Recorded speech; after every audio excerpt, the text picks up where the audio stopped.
So that's it? With some kind of Guardians of the Galaxy? Still basking in the glow of their 2012 hit, The Avengers, Marvel Studios embarked on their riskiest project at the time. Led by Andy from Parks and Rec and featuring a collection of largely unknown characters, including a talking raccoon, a sentient tree, and a green woman, critics were predicting and diehard fans were bracing for the jet-setting studio's quote-unquote first flop. What followed was a charming, eclectic, slightly off-kilter space romp that became instantly beloved and gave me a bunch of songs I could potentially claim to know on dates. After doubling its initial box office predictions, Marvel Studios' 10th film would go on to spawn its own franchise and create a new blockbuster shorthand over the next decade. Welcome to Popcorn for Dinner's MCU 12. At number 7, we're just a bunch of jackasses standing in a circle. It's Guardians of the Galaxy Volume 1.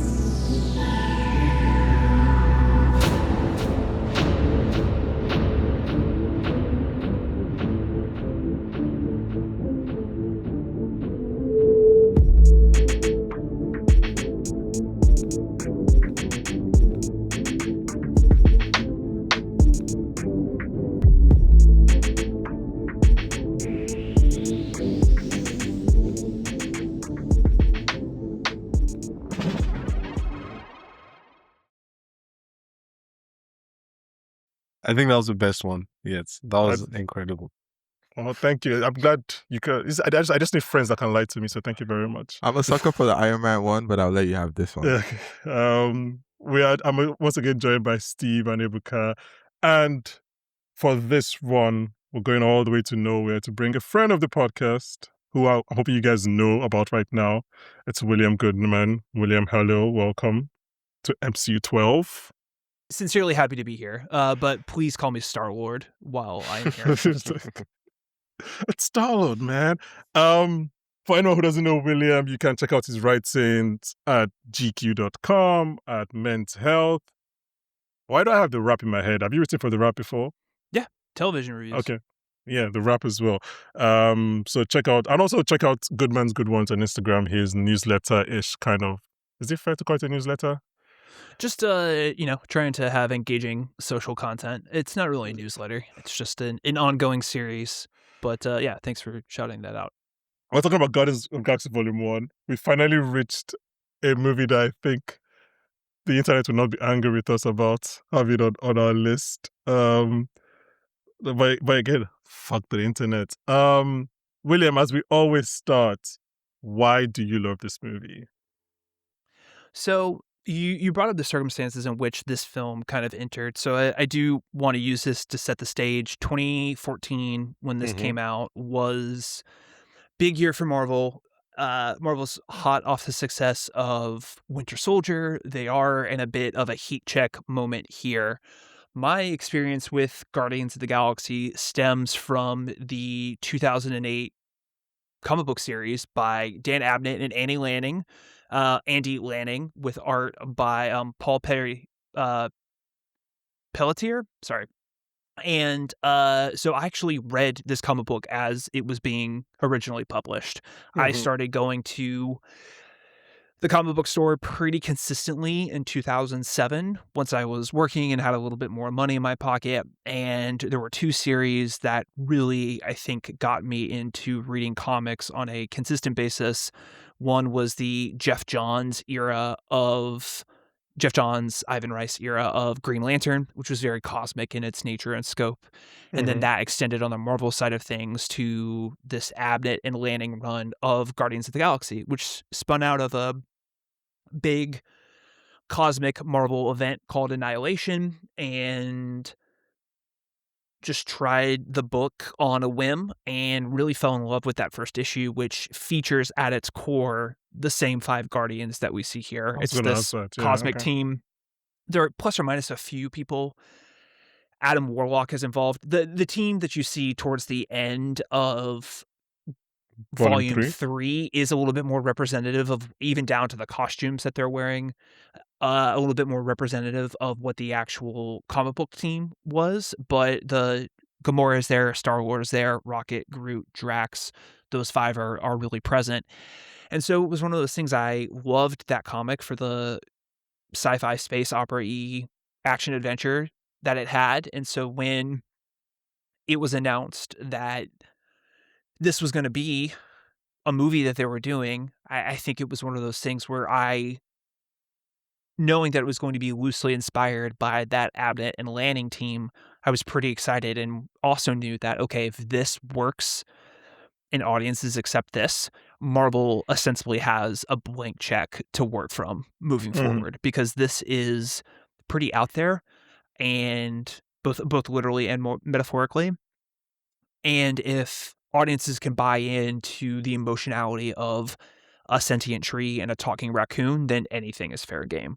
I know we're focusing a lot on Volume 1, but the Guardians trilogy of films, I think, is probably, for my money, my favorite Marvel trilogy in the MCU. I think how the emotionality of having Gunn be responsible for the entire arc for these characters and what he was able to do with that. I mean, the seeds of Rocket's journey are planted here in the very beginning, and having that through line with one singular creative and cast from start to finish, I think just really makes it one of the true kind of complete works of this universe that is constantly ever evolving. But, I was really excited to see it kind of come together, and was beyond surprised, I think, when it landed the way that it did. It did. I like what you said, and Steve, I want to then ask you obviously why you like this movie, but also kind of, do you remember where you were? 'Cause I think now we're entering kind of some of the movies that, it's kind of, do you remember where you were when you first watched Guardians? Or like, do you remember what stage of your MCU love you were in when you first watched Guardians? I think a bit on the opposite of some of what you've said and what William said. I wasn't too, like, as someone who wasn't maybe very thrilled about the film that had just come out right before this, I wasn't like, oh, this is such a high. I wasn't at the place where I'm like, this is so great, I was kind of, okay, we're setting up for something. We're in the phases thing, and we're setting up for some big event to happen. And so every film at this point or around this time was starting to feel like a chore to me. I think up until, then it felt like I was excited to go to the cinemas and watch it. And then around this particular time, it started to feel a bit chory to me. Like I had to keep watching them so that I would get the full experience. Because things were starting to pull from each other and characters were starting to appear from one film into the other film. And so I'm like, okay. So that's where I was at the time. But this felt fresh. This was, I'm just going to answer the second part of your question. Why do I like this film? This felt fresh, and this felt new, and this felt kind of tabla rasa in a sense. And I'm going to quote Ibuka when I say the whole first movers privilege thing, but it had a lot of that going for it, because I think you give maybe just one character a teeny tiny bit of backstory, and that's Quill, and no one else. We just meet them where they're at in life. There's no, okay, this is how they got here. It's kind of, this is where they're at, and we continue their journey. Not much world building, or you're not trying to make this very grounded. And it felt very fresh. It felt like a cleanse. You know how when you go to the perfume store and you've sniffed a bunch of scent and they give you the coffee beans to like sniff so you can like reset? That's what this film felt like for me, and that was pleasant. That was Very nice. hashtag relatable. Thank you for connecting with our audience. Coffee beans? But I don't know that By the way, experience. coffee beans are a fake thing, by the way. You're supposed to smell like blank skin to reset your nose. But they do give you coffee beans. Yeah, they do All give these you ex- coffee beans. Yeah. These are not experiences that I can relate to, for sure. Half of that was just an insane thing, but I'm never going to. That's for a different week. That's for a different month. I'm never going to touch all of that. Ebuka, is this? And not that do you think it's the best, but is this your favorite Marvel film? I'm gonna try and answer that. So if you know me, you know how much I love Guardians of the Galaxy, but maybe contrary to what most might think, I'm happy with where it's placed on this list, right?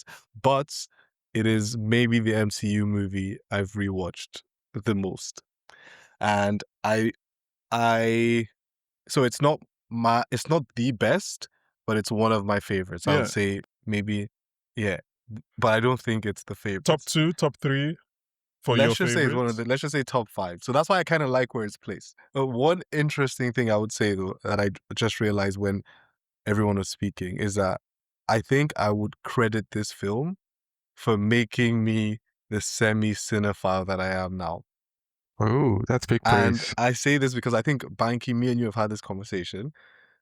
This movie was the first time in my life that I was like, why not? Let me go to the cinema. Like, I don't have anything to do, right? Mhm. And like, complete opposite to William, I had no idea who the Guardians were. Like, I'm not going to pretend like I had never heard of them. Like, I had no idea who these people were going to be. I had seen their names pop up in like other stories, but nothing, right? Like complete nothing. Like maybe seeing their names pop up in one episode or one Wikipedia reference, but nothing about these guys. And then I thought to myself, okay, why not? Let me go to the cinema. Mind you, I hadn't watched a trailer. So when I tell you, when I got to the cinema and had as much fun as I had in this movie, I was like, Mhm. hold on, why don't I go to the cinema more often to just take a chance on the things? And yeah, it was the I'm ride of back my there. life. Yeah, I mean, I have a very similar experience with you because I think well, obviously we're not the same age, but we're all in that kind of range where I've said this before in a different podcast, where it's like, if you can get into the habit of like watching event films or MCU film blockbusters kind of in cinema, it helps you kind of say, it's like a gateway drug, right? To Yeah. going to watch the little dramas. Because like, it's very rare that you start off at 17 or 18, like, I'm going to go watch this art house film in the cinema when like, because you don't have the money. So that for me, that was kind of the same thing. I started off being like watching the blockbuster films and I was like, yeah, why not? And then 2014 was kind of big year for me, right? I started watching dramas in cinema and all of that stuff. So I asked Priscilla, who was here for No Way Home, about why she likes this film. And she has some thoughts that I asked her for like, a particular reason why she likes this film. And she mentioned, and I want us to use that to kind of discuss what she said. So I'm just going to play that now. It might be a bit more photo. Just try and listen. Guardians of the Galaxy Vol.1, probably one of the best and debut films of the MCU. I think there's so many things to love about it. I'd say being introduced to my man, the GOAT, Peter Quill, singing How to Get Your Love was just phenomenal. It's still one of my favorite scenes. And the fact that it's reused in Endgame, like, it's just amazing. I think being introduced to Gamora, I think the conflict of being human and what it means to do what's right, and having this group of misfits banding together to do the right thing. Chef's kiss. And I still think it's one of the best MCU films ever. And it's a hard first film to top. I think many have tried and have not gotten as good as what Vol.1 is. Okay, so first of all, I've never had anybody say my man, the GOAT, Peter Quill. So like, well done to her for that. I didn't know Peter Quill was anyone's GOAT. Remember when the internet tried to? Oh God, I was so pissed off. Let's move on. Sorry, Banky. I think that's for a different movie. Let's have the Yeah. debate in a different movie. But I want to kind of circle in on what she said about like the character introductions, and I want to kind of get you guys' thoughts on that because, and William, I can start with you because I think Gunn has mentioned about how like that was kind of, as you can imagine, in a movie like this, it was kind of like the toughest thing to kind of crack. But like, I guess for example, I forget how late Drax appears in this film every time I watch it. Like, so I guess what are your thoughts on how like they were able to kind of introduce these characters and let us know who they are like from the jump? When I rewatched the movie the other night, I paused it. When we get on Xandar, we're roughly at the 15-minute mark, and we've already met, in no particular order, Peter, his parents, his grandparents, Nebula and Ronan Gamora. and Gamora. And basically, once we get to Xandar, like basically 2 seconds after we get to Xandar is when we meet Rocket and Groot. So that's already almost 10 characters within the course of the first 15 minutes of the movie, plus Barit, so almost a dozen characters, plus Korath.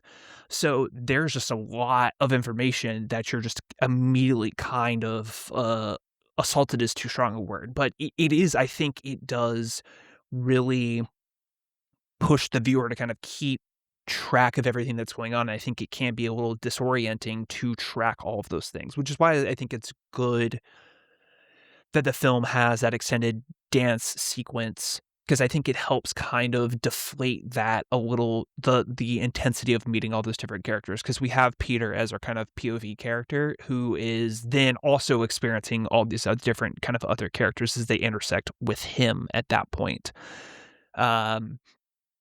I do think the script does a pretty good job, I think, of introducing all those characters so that you have a general idea of who they are, Mm-hmm. and then starting to then add layers on top of that as we progress throughout the film. But it, to me, for some reason, it always feels like the jailbreak is later than it actually is. I think they get to the kiln around the 30-minute mark, and the prison sequence is probably around minute 45. So it's very, very quick, which is funny because I do think in rewatching it, I think the third act lags a little bit.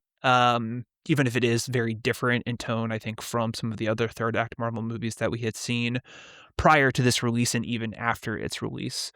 But there is, I think, a lot to balance in terms of introducing all of those characters, understanding who they are, and I think Gunn's script does a pretty good job, I think, of weaving in between all of those lines, where at least you have a general understanding, if you're paying really close attention. Okay, everybody kind of has their own self-serving interest, but then underneath that, you start to kind of immediately get the layers of, well, Gamora is a daughter of Thanos, but not really. She has frustrations with him.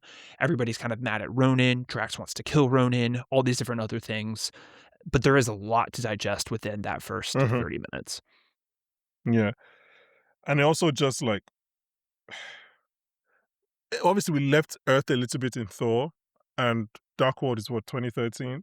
But like, Why it's did a I lot of think Dark information. World is after this? Let me look at that. Because No, at the very end, they show up. No, it must be before, it's because that's when before. Sif, they You show see up with at the collectors. Yep. Yeah. So like, not only is it a lot of information, it's also just like a whole new world, a whole new color palette, a whole new tone. So I think they were just kind of like, we're just going to double down. And anyone who is still with us by the 30th minute mark, like they'll get their payoff, because it's just really a lot that they're kind of giving us in those first few minutes. Like I said, I forget how late Drax comes in this movie. Like Drax is not there for the first half an hour. And you're like, oh, and even the way I almost forgot that Drax was the character of the team until he appears. And I'm like, oh, yes, that's true. We need to see Drax as well.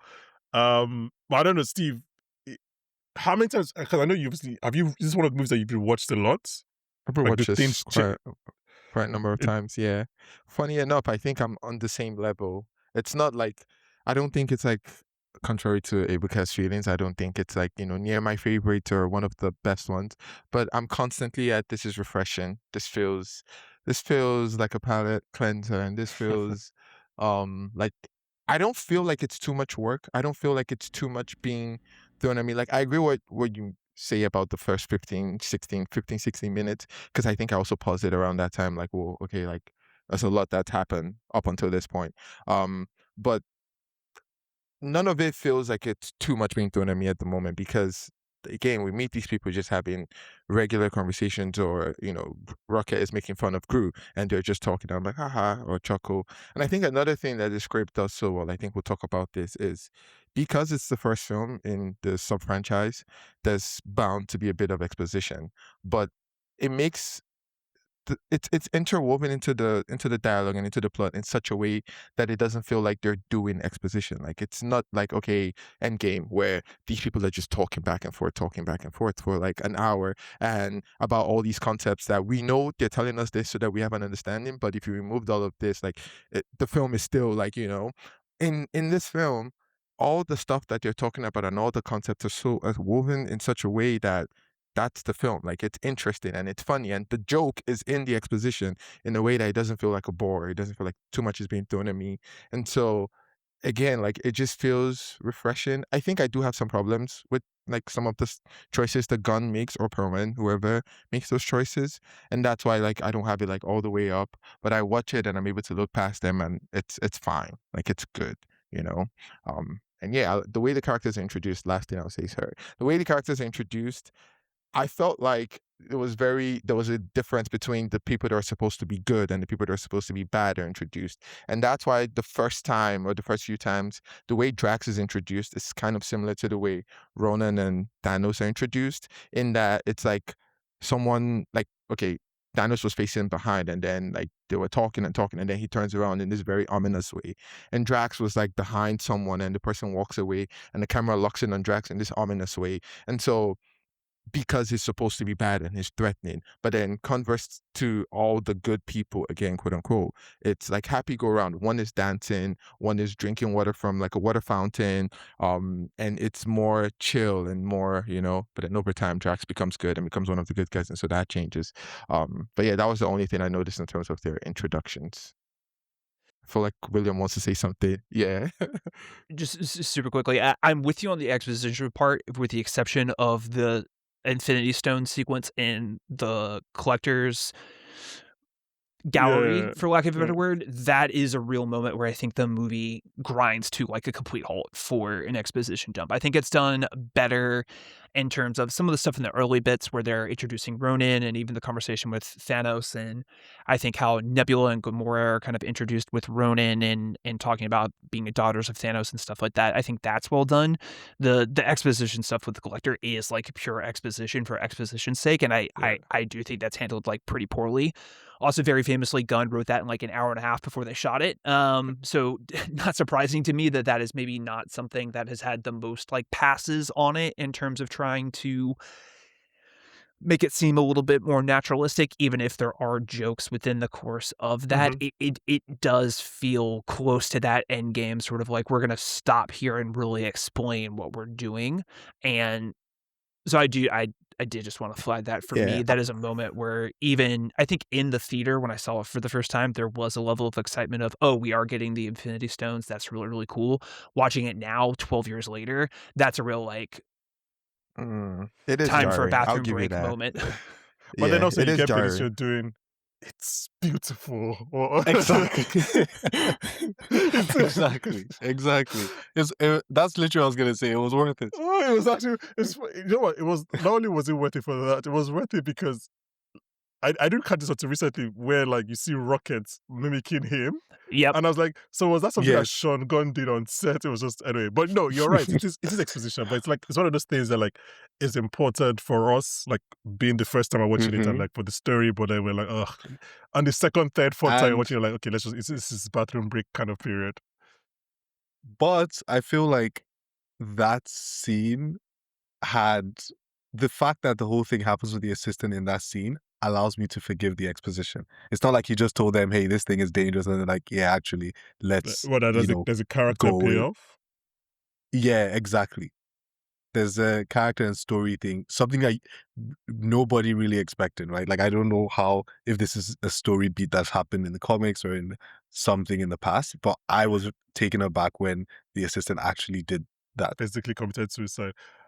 Yes. I can go with you on that because like there is a sharp turn with the Guardians pre and post that, because like once they see what the Power Stone can do, they are like you can see Rocket being like, why do you still have that? Like it's no longer Yeah. like how can we sell it? It's like I think now the weight of it's the weight of the Power Stone, I guess pun intended, is now kind of like imbibed on all of them and everything. I think credit to William, because I really hadn't thought about it like that. And I think the assistant holding the stone is where the film picks place. So I wouldn't necessarily consider, like, the film it's jarring. It does halt at that point, and then it picks up again, like, after, like, when the assistant starts inching towards the stone. So sure, you can forgive it for that, but I don't think that's necessarily part of that step out or that, like, break that we've taken from the plot and, like, picked it back up. So yeah, credit to William on that.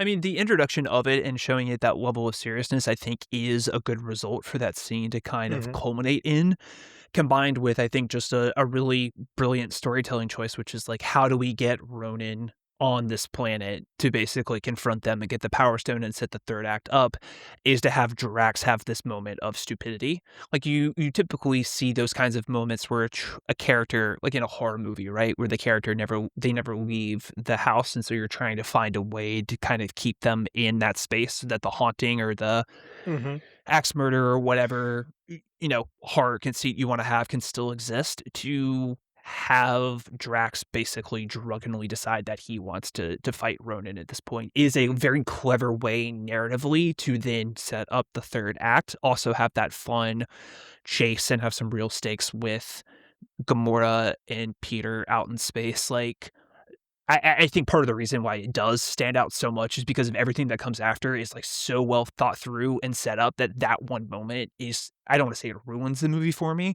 but that was just something I really latched onto this time around. Was like, man, this scene is tough. Yeah, I also think because of the movie it is, Guardians of the Galaxy Vol. 1 kind of movie it is, it's the only real, it's even, there are no post-credit scenes, it's the only real piece of franchise filmmaking in the film. Well, it's the only piece of MCU storytelling in the film. Yeah, I mean, Thanos is there, but he is more incorporated in a more natural way because of the relationship that he has with Gamora and Nebula, and I think that does a better job of setting up Thanos as a potential threat than any sort of Infinity Stone exposition does. We also get a version of the kind of Infinity Stone exposition in Infinity War anyways, right? So I guess it's nice to sort of have that now for people who saw Guardians, who then the Guardians obviously have an understanding when Thanos shows up and already has the Power Stone. That immediately puts them in a position in Infinity War where they're like, oh shit. Like, they immediately understand the significance of him having that, and while that's detrimental to the universe. So it does pay off in the long run, right? I'm not saying it doesn't have a purpose, but anyway, that's like my one bug. No, but I don't want us to keep hammering this one point of what is otherwise like a very entertaining movie. Yeah, I think we're all on the same page. I was just thinking back to that time now. I just remember that time we were entering. I remember I was thinking like, this is it. We're entering it now. It's like, because I said this is obviously Age of Ultron 2015. They're more stoned. And then he does the whole fine, I'll get to myself. So we're really in the Infinity Stones headspace. I really want to get into our categories because I have lots of thoughts. But before I have a few questions for you guys, so we can just kind of use those. Okay. And I want to get you guys' thoughts. First, I'll try and make it going up in order of difficulty. I've had this question for 10 plus years in my head now, and I need you guys to know, because I think you guys are maybe less sonically challenged than myself.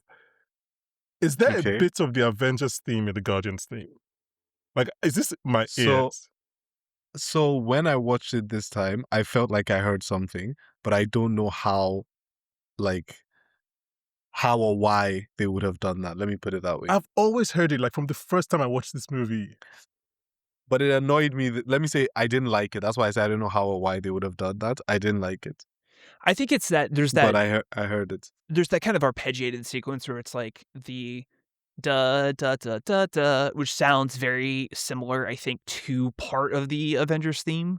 I think it's oriented from a chord progression in such a way where it's like, I think an homage but different. I almost think it does need to be completely different in the way that I think like the Thunderbolts score is particularly like First Flight it feels of a piece with the Avengers score while still being its own completely unique thing. Same thing with Fantastic Four.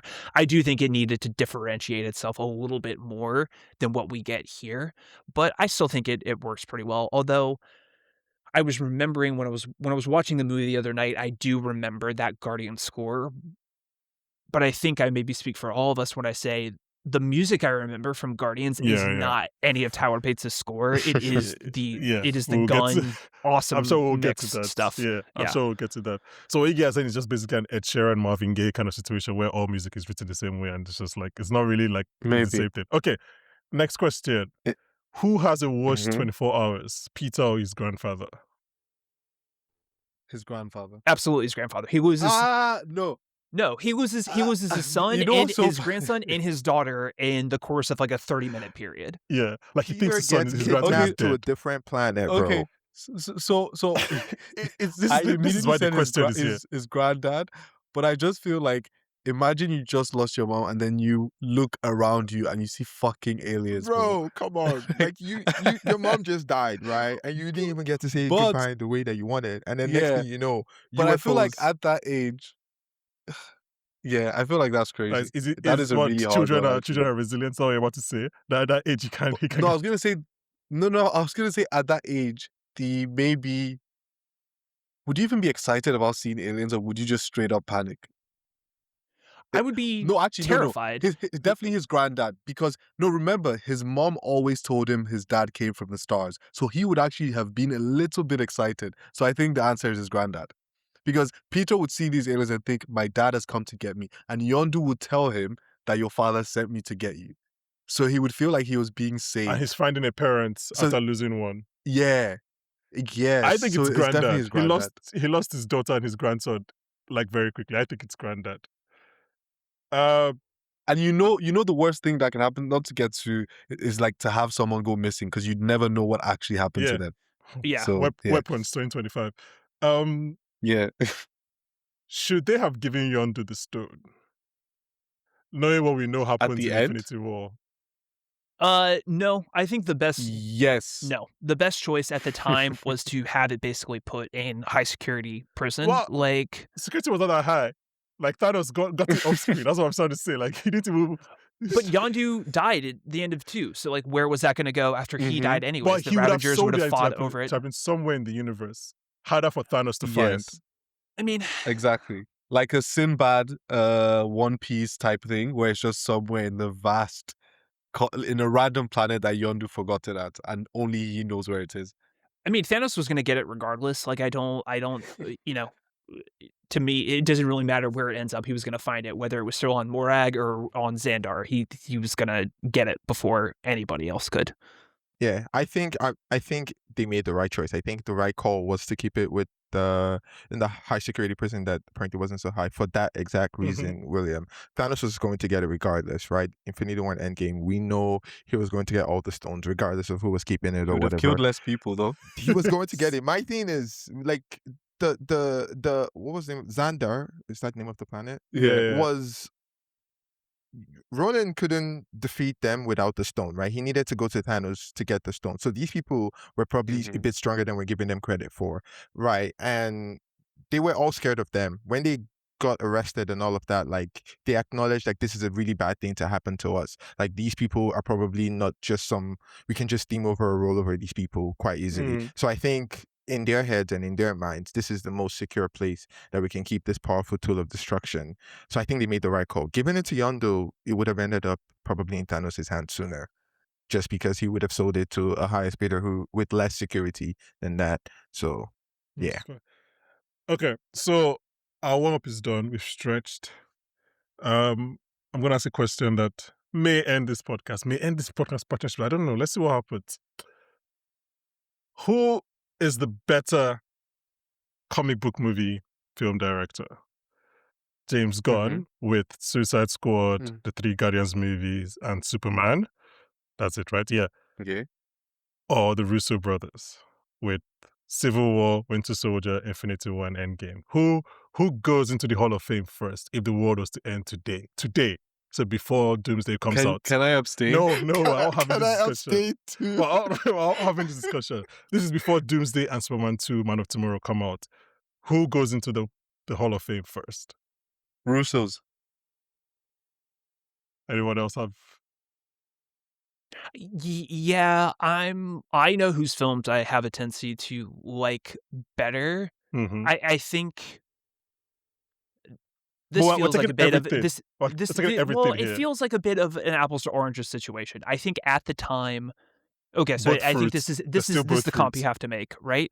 So you have to look at what is the higher degree of difficulty? Introducing the Guardians or being responsible for tying together 10 plus years of narrative storytelling in a cohesive, like satisfying conclusion. And so I think it's probably like endings are harder to do than beginnings. So I think I would give the edge to the Russos. But also I think if we came back in 2 years from now, after Secret Wars, after Gunn has done Man of Tomorrow, like there could be a point where we give the edge to Gunn if he's able to have come out and like shepherded the DC universe into something that's a little For bit sure. more Yeah. coherent than it is currently. Like, we're still very young in the lifespan of the DCEU at this point than we are the MCU.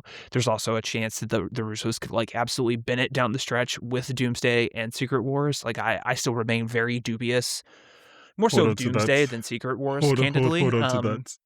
But I would say it's hard. Again, it's in my opinion, I think it's harder to conclude something than it is to maybe start something. So I would give the Russos a slight edge there.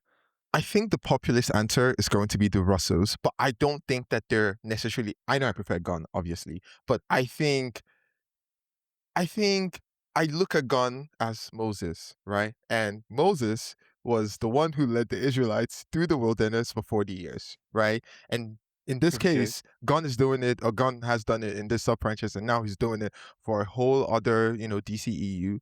But Moses never entered the Yeah. promised land, right? I think maybe these other people they just have that big blockbuster edge. They really know how to take a bunch of different characters from different places and sell you this big spectacle, right? They know how to do that very well. And that's why we've said this on the podcast. If you're listening up to this point, you know exactly how I feel about Doomsday, and you know why I feel that way, because we have the two people that I think are most capable of doing that, like, in So history. who's your And pick? that's their thing. So I think Gunn is more important, right? The more important comic book filmmaker, just across the board, across the different things that he's done. He's the guy you call when there's a fire and you need someone to put out the fire. But he's not the guy that you call, okay, after the fire has been put out, who's going to make this wonderful meal and serve it to our,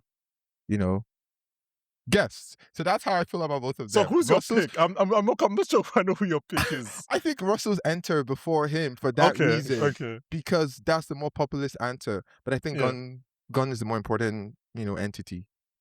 Fair. I mean, I obviously no, because you said Russos. Do you want to expand on that? Yes. Mine is more hypothetical than In William what and sense? Steve. Explain. In the sense that I think a Russo's miss will be more palatable than a Gunn miss. Although we haven't had it Do yet. not jinx. So do not obviously this is jinx. me. I don't agree with that This at is all. me I think thinking what. I think No. Let me say in the MCU, like for not. I know exactly. Welcome what to our Banky is podcast on the thinking. electric state. No. I'm not even. I'm telling you right now. If they fuck up Yeah. Doomsday, like there is such a. I feel like the stakes have never been higher for the MCU than they are right now. I would say that the level of where we have to be with Doomsday is up there with almost where we were with Guardians of the Galaxy in some way, but even more dramatic with that, where it's like way less stakes. Now Fair. Doomsday has to come out and not only like be. It has to, in no particular order, justify why the Russos made a decision to come back to Marvel in the first place, has to justify the casting decision of bringing Robert Downey Jr. back and Chris Evans back, has to justify the decision to move away from Kang for right or for wrong, right? Has to, I think, justify 2 phases of like extraordinarily botched storytelling across the MCU, including movies and television, has to ostensibly be a $1 billion movie worldwide.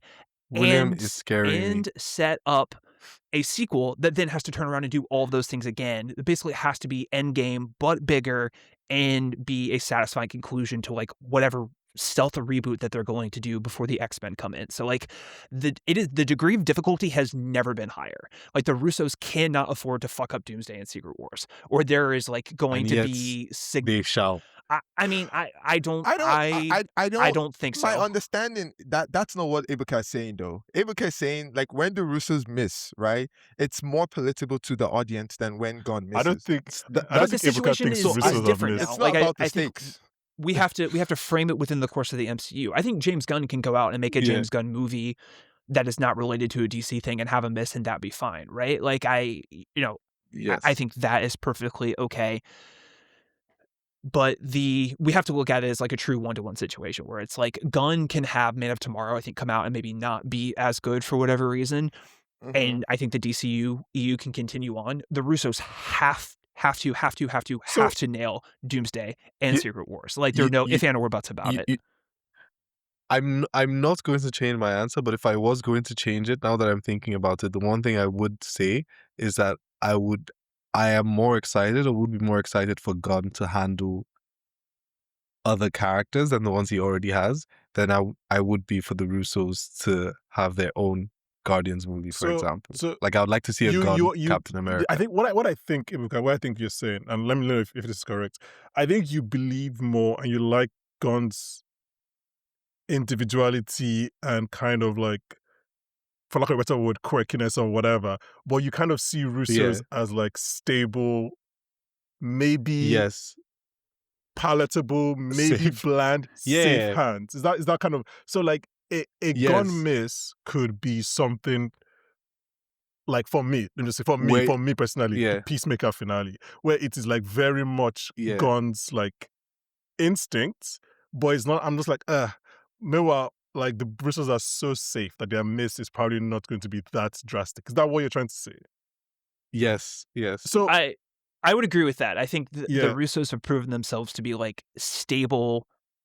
It depends. If I'm choosing someone to basically start my new cinematic franchise, I think I would choose Gunn, because it's very clear that he has a very singular, for good or for ill, point of view on how he wants to interpret a character, which is why I think Superman works, Suicide Squad works, Guardians works, right? If I need someone to basically be responsible for rounding up all these disparate pieces and making it into something that is cohesive, I trust the Russos to do that. Yeah. Which is why I think the problem has been is like, now the two of them, these two different creatives are trying to do. It was very interesting to kind of see. We're still seeing how it unfolds with Gunn, where it's like Gunn is trying to do what the Russos have done, where he, or will eventually get to a point where he's trying to do what the Russos have done, where it's like, I now have to bring all these disparate things together as the head of DC Studios into like a larger cohesive narrative. Whereas I think every time the Russos have tried to pull a Gunn and create something new and bold and fresh, it is just like not worked for whatever reason. So I think I have the perfect metaphor. So let's just all line up, crack our knuckles. I think I have a perfect metaphor. I think Gunn is the perfect first leg in a relay. He's perfect. He's gonna get off the. I think Russos are excellent second and third legs. Like, the batting exchange is not going to be missed. Everything is going to happen on point, and they're going to follow. And then if you give them a good enough lead, they're a great final leg. They're a great like anchor leg. They're going to finish off on like on a good time. I want to talk about something before we move on, and this is a big deviation, but William, you said this, and I've been very intrigued. Obviously, it wouldn't end DCU, but I don't know if Gunn can afford to fuck up Man of Tomorrow. Like, I don't know if it's Superman second. I think that movie needs to be big for them. As someone who really, really liked Superman 1, like, I think people were like, I think everybody likes Superman 1, right? Like, as an average kind of test, just average. Not many people loved it, and people are like, okay, well, the second one will be our quote-unquote Dark Knight, right? If that movie isn't good, I think that, and doesn't make money, I think that puts the DC in trouble, personally. Yes, but I still think Gunn has cards left to pull, in the sense that, like, we still haven't seen his Batman, right? And we still haven't seen his Wonder Woman and his Justice Flash, League. So though Flash is kind of but I think the 84, I think, maybe diluted Wonder Woman a little bit, but I still think there's enough of, and Wonder Woman has enough cachet at this point where now it's like, okay, I would be interested in seeing what this looks like. If it is indeed Adria Arjona, as like a lot of people think that it would be, I know that I'm interested in seeing a Wonder Woman movie that looks like that. I do think that like Man of Tomorrow has to be very successful, but there's nothing to me so far that sort of seemingly indicates that it wouldn't be. I do like the idea of Lex and Superman teaming up together to fight Brainiac. Like, that is a very compelling narrative to me. For sure, yeah. Yeah. I think it's a good movie. So is he actually going to debut Wonder Woman in a Superman film? That seems... No, don't it's do that. It's happened before. Yeah, and look at how that turned out. I don't know. I don't think know. I mean, there are a lot of conflicting reports. Hollywood Reporter had something very cheeky where they sort of seemingly indicated the fact that Gunn has not come out and immediately confirmed that she's playing Maxima is enough of a cause to make me think that they're obfuscating what exactly is happening there. Yeah. Oh, Adriana, I can't wait for Thomas Connor, fair. Very, very, very, very seated for that. Okay, should we go to categories? Anything else anybody wants to kind of talk about before we get there? Do we want to do? Nothing. Sorry, go ahead. I just want to say all-time cast, all-time performances, all-time chemistry, all-time found family. Well, I think you're entering our peaks now. Or superlatives. I think you're entering our categories already. Quickly, before we do that, do we want to do, for lack of a better word, in the parlance of the rewatchables, do we want to do casting what ifs here, where we talk about who the different cast members for this movie were? Because I do think that is important. My entire life is stealing from the watchables, so we can go ahead. Yeah, sure, why not? So, if you have some, please. Yeah, I took notes on this. So, other thing too, potential directors for this film included Colin Trevorrow, who's in discussions with it, but turned it down apparently because he was never a comic book fan. James Gunn, but then also Peyton Reed was a name that was thrown around for this, and then Anna Boden and Ryan Fleck. So very interesting that two of those they came back. Yeah. 2 of the 4 ended up coming back to direct Marvel movies in some capacity. Very interesting that I'll start with a couple of different ones. So Thanos was something that Whedon and Gunn settled on together. Kevin Feige made the official offer to Brolin, and he accepted because he liked what Marvel had done so far. Drax, other actors, and I remember this first one, Isaac Mustafa of Old Spice fame was in real consideration for that. I remember him being on a short list that I read somewhere. Did not know that. Jason Momoa, which I also knew. Yeah. And then very interestingly, Chadwick Boseman.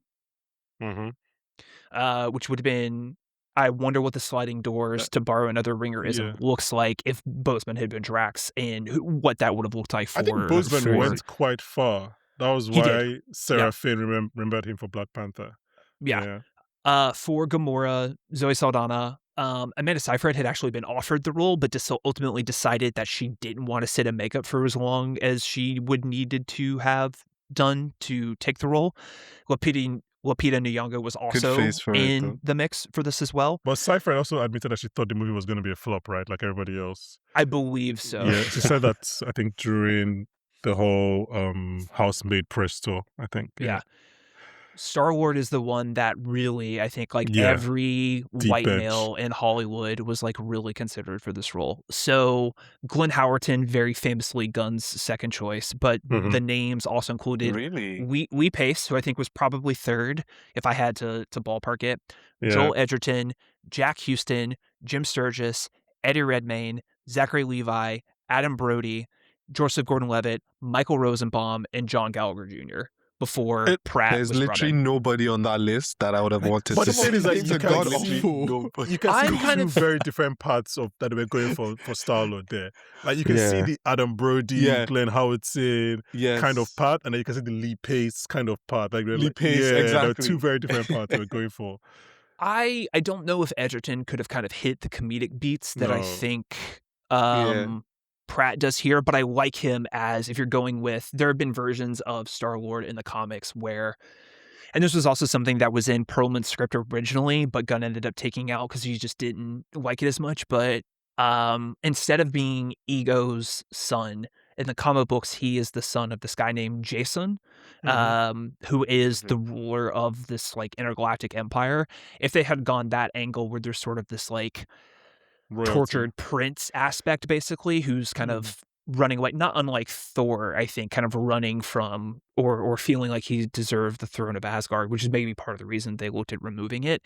I think Edgerton could have fulfilled that role, but under what Gunn was looking for, I think in terms of kind of the more comedic tone of it, I don't think Edgerton would have worked. Yeah. I have two... Thanks a lot for that, William. I have two unpopular opinions, hot takes, then we can move on. The first is that watching this movie, and this is Josh Brolin's worst performance as Thanos, just to be clear. We all agree on that. He's 2 seconds, whatever. I watched this movie and I was like, fuck, I know why they brought back RDG. I was just like, I want to go back to this time. All these guys are just operating at such a frequency that is so... I was like, I just think about all the things that Brolin did as Thanos in the 3 movies, including this one. And I was just like, I miss these guys. I was just like, I miss my friends. I miss my friends doing these things. I can't remember what the second popular opinion was, so we can move into categories.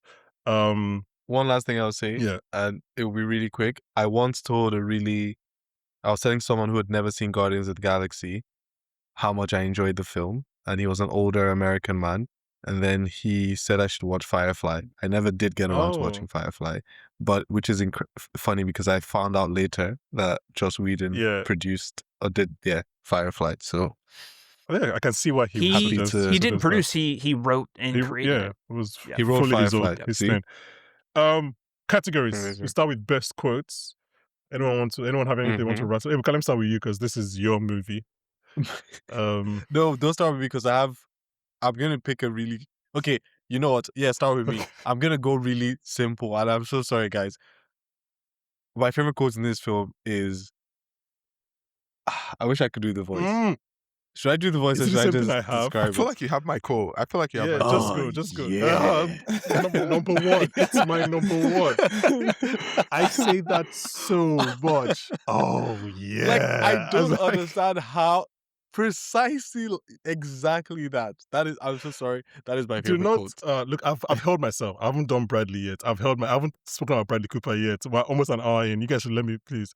Yeah, all my quotes are rockets. There's that. That's a fake laugh. It's real. Mine, yeah. The one that I think about, I do think this is one of the more like quotable Marvel movies for sure. It still is the funniest to me, but the one I think about a lot is Quill saying, it's not this exact phrase, but it's like, thank goodness she doesn't have a black light. This place will look like a Jackson Pollock painting, which is one of the like edgier jokes I think in our Marvel movies for sure. That's not non-Deadpool edition, right? But this movie has 2 or 3 of what I think are Marvel's bravest jokes, and that is one of them. Yeah, and credit where credit's due. I think the like one of the like funniest and or like quote unquote riskiest jokes in any Marvel movie is the pegging joke that Ryan Reynolds makes in Deadpool and Wolverine. Yeah, unfortunately, but like I've gotta hand it to him is like very funny. But that and yeah, I do also think in Guardians 3 where Star Wars like and then you open the fucking door is like really funny as well. But yeah, I was also like watching this movie, you can see that this is the writer and director that's going to get the first fuck in the Marvel universe. Like it's very clear in this movie that this is the guy that is heading there. I mean, I think he has the first middle finger in the MCU. Yep. Like I don't know how this machine works. Like I do like the like on I'm doing it right now on camera so everybody can see. But the like I don't know how this machine works. Like that's a funny bit. Like because Zendaya gives a middle finger in Homecoming, but obviously that's like 3 years later. Right. Steve, any quotes? Do you have any quotes? Yeah, mine isn't funny. Mine is just what you guys are saying. You said to yourself, bitch, we're the Guardians of the Galaxy, because I was like, oh, okay. I mean, I think they do say like semi-curse words, but it's always jarring to me when I hear that in an MCU film, and I'm like, oh, okay. Turd blossom. That's my other. I'm distracting you, you giant turd blossom. What does that mean? Like, it's just like, what's the content anyway? But yeah, I've been stuck in my head for 10 years. Okay, best scene. Now we're entering the big guns. We have 2. We have action and non-action. William, let me start with you. What's your best action scene? I think the prison escape sequence is up there for like best action sequence for me. That's mine as well. Yeah. Ebuka, do you have a different one? No, that's my best action. Oh wow, Steve, do you have a different one? I'll go with that one. Yeah, I think. Yeah, I do think this. I mean, again, it was like James Gunn's first movie in the universe. I do think it's kind of light on like action thrills, but I think that prison escape sequence. To be honest, I combined it for me. I combined it with an award, but the award is for like the entire prison section. Because personally, and I don't know what this says about my own mindset and my own brain, but like the movie takes a step up once they go to the prison. Once they get to the kill, it's like it takes a step up, right? So I paired it with my award of the Mayor of Kingstown Award for beats the biggest guy in the yard for the entire prison section. Like the moment like Groot takes that guy and like the movie and like rockets, like the movie just kicks a gear for me. This one here is our booty.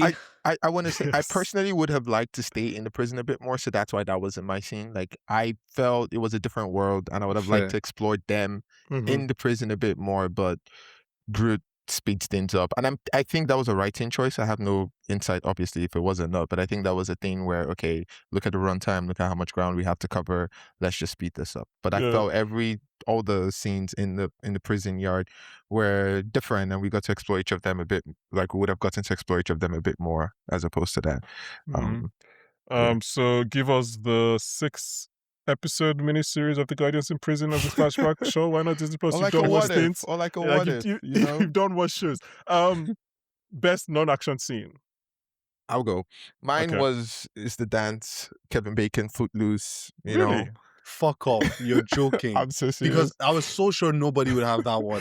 Like, Oh, you're is that yours as well, Wait, Ibuka? when you say the dance, do you mean the end? No, I mean the whole, like from him telling her about it, talking about what dancing Gamora, oh is my with god. Well, Gamora. good taste. You I- have fantastic taste. Thank you. Because that's mine.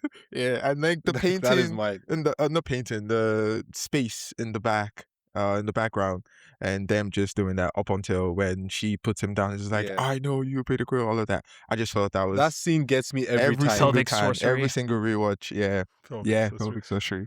Yeah. Okay, I'll go next because mine is very similar, but it's the scene right before, after, when Quill saves Gamora. That's the one that's Fair. the one That's that good. gets me. Yeah. Like when Rocket is like, don't do it. Like, you can. The movie is. I mean, Gunn might say he doesn't know, but watching it back, you can see that Gunn is so invested in Rocket in this movie. Like from the Mhm. start, like he's tracking Rocket's transformation the most out of anybody in this scene. Like even in that 12% of a plan, which is my favorite scene, but also it's like he's watching Rocket realize that everybody else is willing to sacrifice themselves. Like Rocket is the guy he cares about the most from Yes. this first one up to like. So by the time 3 comes around, you're like, oh yeah, this makes sense. This is That's who why I was so he- surprised when William said he was almost not in the film, because I'm like, I had said this in our Volume 3 episode, but the whole Guardians, like the 3 of these films, when I watch 3, I feel like it's about him, like he's the central character and not Quill, right? And that's why I Yeah. love 3 so much. So to hear that he wasn't even in, like, or there was a chance he could have gotten cut Yeah. from a film that, to me, he's probably the most important of all of them, just is mind I blowing. don't even think Gunn knew. I don't think he knew by 1 that he was so clearly invested in Rocket. Like, but you can Yeah. just see it in little filmmaking things. Like a lot Mhm. of the reaction shots are to Rocket. Obviously, his brother Mhm. is playing Rocket on set, so maybe that affects things. But like in that sequence when Quill is saving Gamora, like Rocket is like, don't do it. Like you won't survive, all of that stuff. And I was just like, yeah, that's the one that gets me every time actually. Yeah. William, do you have a favorite non-action scene? Yeah, I mean, I think it is the big splashy sequence where they are all sitting in with the Ravengers and talking about what they want to do. You know, we're losers. We've all lost stuff. I think that is the core, and in the same way that I think the core of Gunn's Superman is that conversation between Lois and Superman in the apartment. I think the core of what makes all the Guardians movies work is that sequence of them sitting around talking, going back and forth, where it's like, that's not a concept of a plan. Like all that like rapid banter back and forth is Gunn is at his gunniest, but then also has that real like saccharine moment. And I have a tendency, I think, to brush against like very saccharine things Yes, you do. sometimes, but I think Yes, that you is do. like I've seen your reviews. right on the edge of like where I'm comfortable with in terms of Yeah. like having to be emotional but not overly emotional, or emotional without it feeling overly scripted, or having it feel really false. Like it's right on a razor's edge, and how he's able, I think, to constantly incorporate going right up to that line of where my personal preference is for those kinds of things, but backing away from it, I think works exceedingly well. And also just like the grace note of Rocket being like, now we're just standing up like a bunch of assholes, or like whatever it is. Yeah. It's like the perfect way, I think, to winkingly acknowledge that, okay, we have to, it's a nice way to pull back from that saccharine edge. So But I didn't know also- that you felt that way. Sorry, real quick. No, no, I didn't know you felt that way. Now I have a question for everyone, but I want to start with you. At what point do they become the Guardians to you? I think that moment where they're all sitting there and Okay. they decide that they want to band together for this larger instance. It's not, I mean, I do think there's a case to be made that maybe it's when they all join together, but Groot's not a part of that at that point, right? So I do think That always made me the sad. the 5 of them together making that decision to go. And it's like, if we don't do anything hundreds of people, hundreds of thousands of people are going to die. So like we are the ones that have to make a decision to stand up and try and do something for the greater good. So I think that is the moment. They're They not become guardians in name, but they are in spirit. okay. Thank you, I think Ivica. I'll go with that because I would have said the Power Stone, but it always made me sad that Groot was not part of that. So I think, and I think that is immediately followed by, as in William's pick of that scene, immediately followed by the slow motion walk of them suiting up, right? So yeah, I 'cause think that's where you have Cherry Bomb.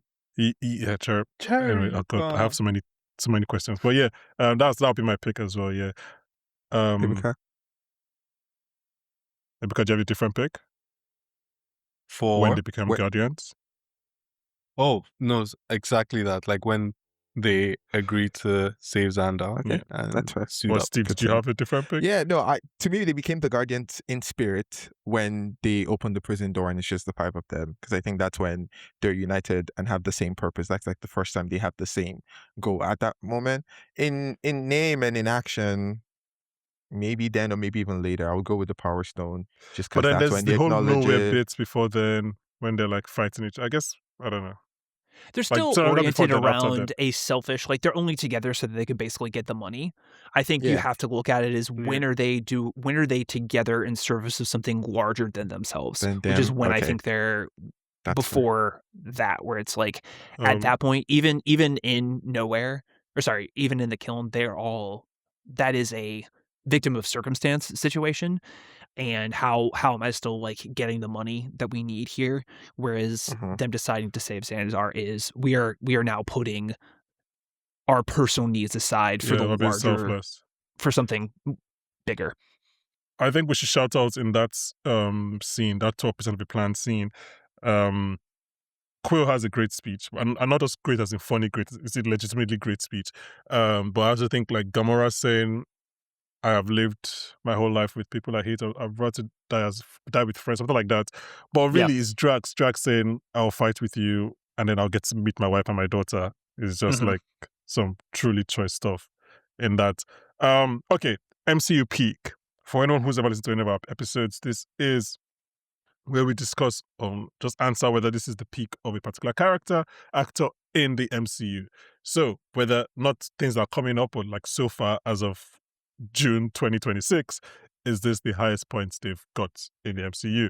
So let's just start with the Guardians. Does anyone think that this is the peak of any of the Guardians in the MCU? No. Okay. Rocket, no.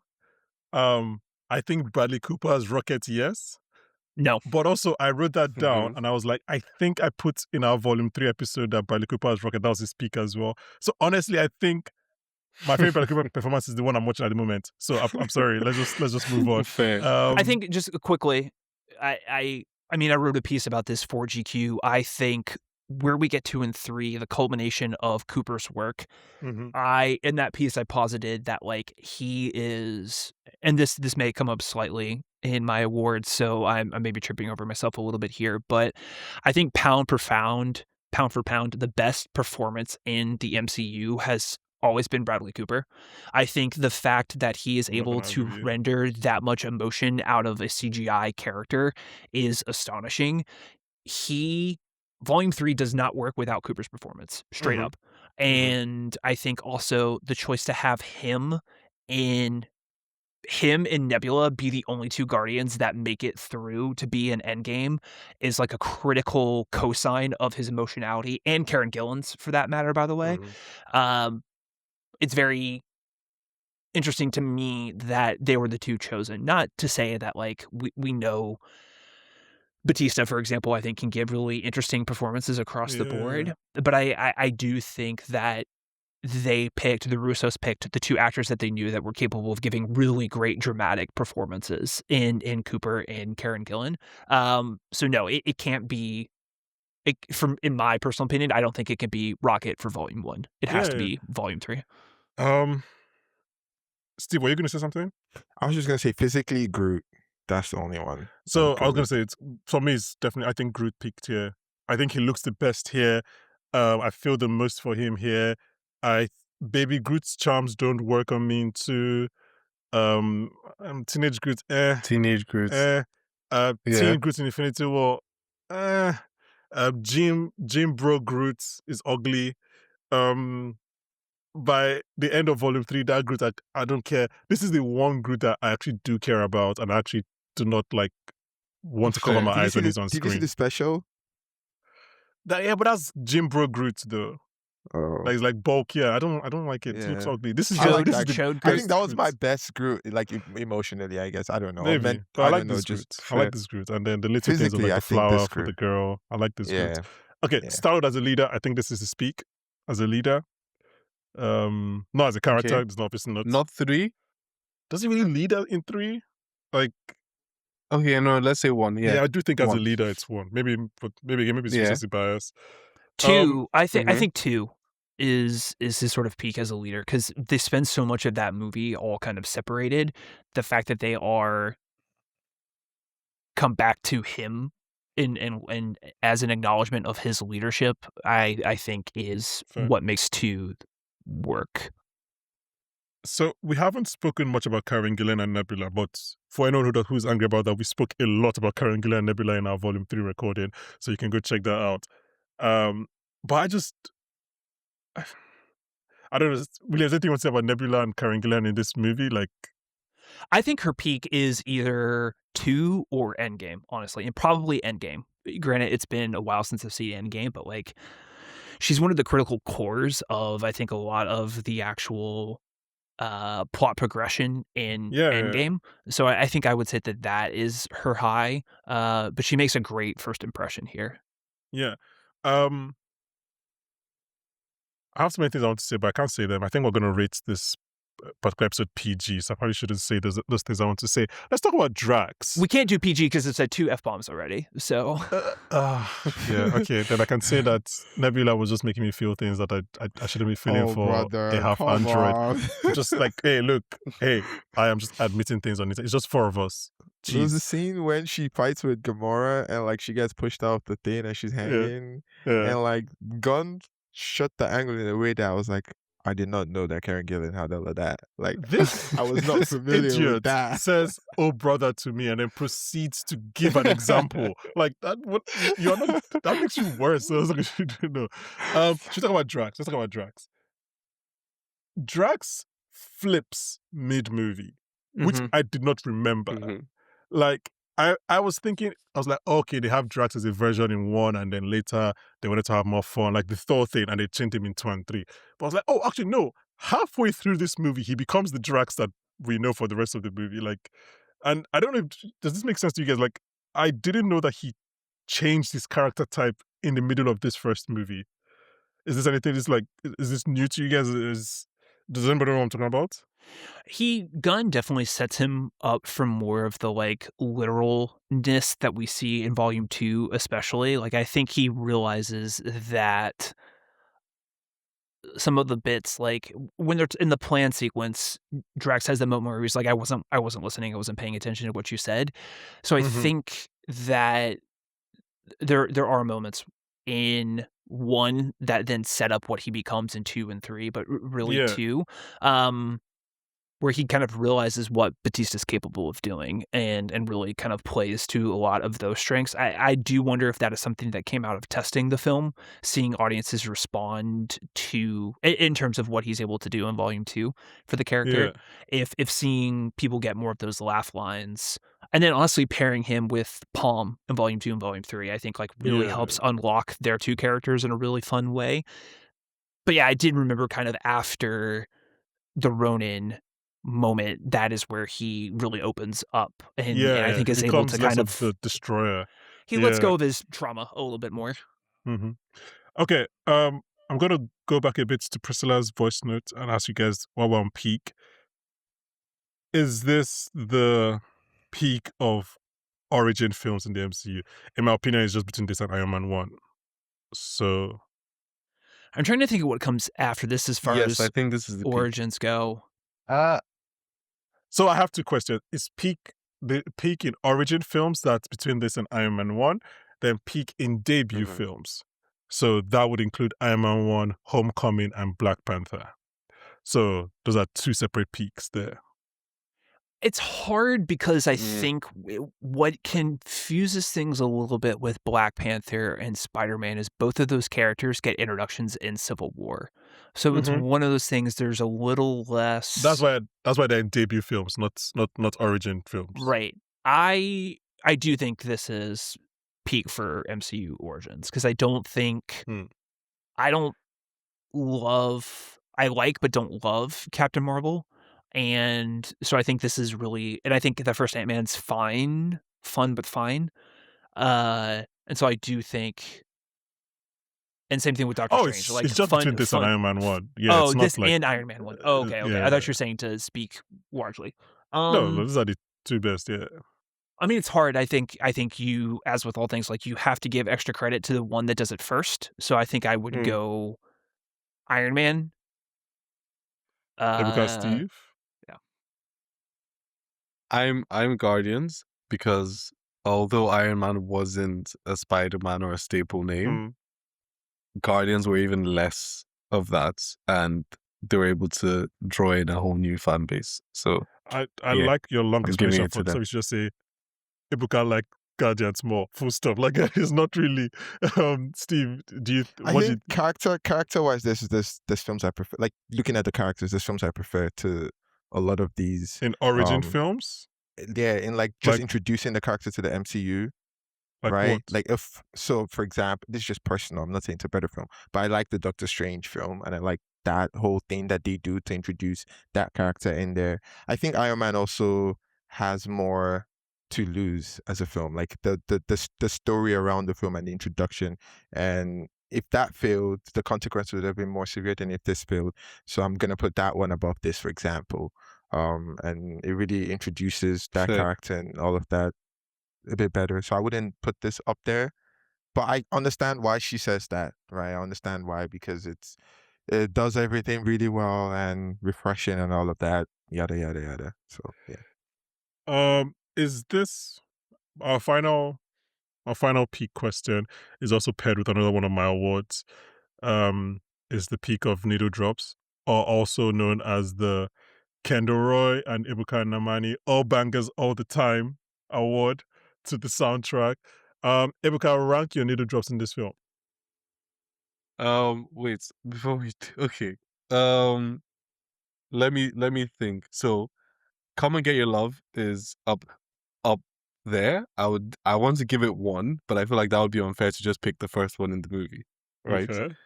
The other thing I would say is that the needle drops in this film is fucking crazy when it finishes with Ain't No Mountain. Is Ain't No Mountain the last one? No. Because I think there's one after Ain't No Mountain. Don't they have Jackson 5? They do Ain't No Jackson Mountain. 5. But that's a post-credit. Yeah, exactly. That's a post-credit. That is what I'm saying. Yeah, but still. It has Ain't No Mountain and then Jackson 5. And I was like, how did they film get is this? insane. I was like, how did they get to Jackson 5 clearance? Yes. So for me, it's Come and Get Your Love, Pina Coladas, and Ain't No Mountain. I'll say that's my top 3. Fair enough. One thing I would say in peaks, right? 2 things actually. The first peak, and I could ask this as a question, is I think this is the peak of raunchy jokes in the MCU. I was going to say MCW, because the Pollock Jackson one, crazy, right? But then the one in the prison where it says, I'm going to lather you up in jelly and go to town. And then the next word that comes out is Rocket saying this one here is our booty. That was a crazy joke to make. I'm sorry. I would just say that as a church-going Christian, I did not. You don't know what I that didn't make means. that connection, but clearly you made that connection. So this is why we're a podcast for all people and all creeds. Cool. And then my second thing that I was gonna say is that I think I was so nervous because we were touching on it so many times throughout the episode, and I was happy that we didn't actually have the conversation. I think this is the peak of heroism in the MCU. Oh. Like, I think what they do, what the Guardians do consistently throughout the movie is the most heroic thing any superhero family has done in the MCU, because Peter Quill has no ties to Xandar. None of them have any ties to Xandar. They do not need to go back. They, like, every hero we've seen has a reason to do the thing that they do. In fact, first of all, yes, they just in terms of heroes, nobody has made such a sacrifice for people they have no connection with in the MCU. Thor is maybe the closest. And even then, his sacrifices came to him, his homeland. I mean, the obvious. I really. Oh God, I really love this take because Who would you the say? obvious rebuttal is Tony in Endgame, but like, but Yes. but what you're saying about having no connection kind of invalidates that. That's what I'm- Exactly. Tony has people on Earth. Tony is also at fault for a lot of the evil things that have happened to Earth. He has a guilty conscience. Like, when this was happening, I was like, hold on. These guys do not need to go back. I literally have in my notes, like, these guys are heroes, man. Because they literally do That's not an need to excellent go hot back. take. I The don't know whether only- I agree or not, which makes it a great hot take. The only thing that could, discredit it a little bit is that Gamora does tell them that he's always had a plan to, like, Thanos has had a plan to wipe out half the universe. But the stone is not in Thanos' hands at this point. They're in Ronin's hands. And I That's don't know. a And William, fantastic take. It's a fantastic take because it's making me rethink a lot of things. I don't think I can say I I like agree it. though, because Endgame is just a lot of sacrifices being made consistently. Like even at the very start, the choice for them to go back in time, they know that there's a chance it couldn't work, right? And even before Endgame, Tony has already told them like this thing you would have to take off over my dead body, but he sacrifices that. And even though it's not a life, it's a stone, but that's still pretty big for him. And so Endgame and Infinity War is just so many sacrifices.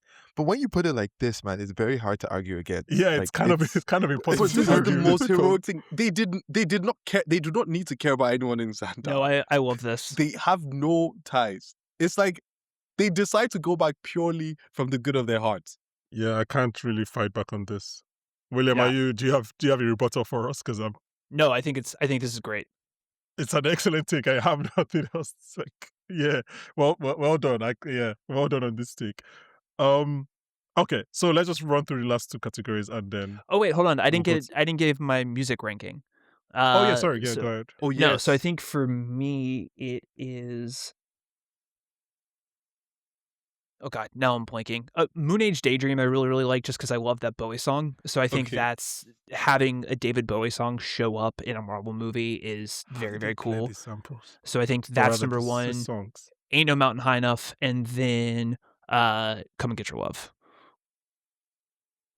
Wait, isn't Hooked on a Feeling in this Okay. movie? Hooked on. Oh shit! No, yes, it is. I was Hooked on a like- Feeling goes I in was my like, nobody goes mentioned around Hooked there. on a Feeling. Hooked- Yeah. yeah, Hooked on a Feeling goes Um, there.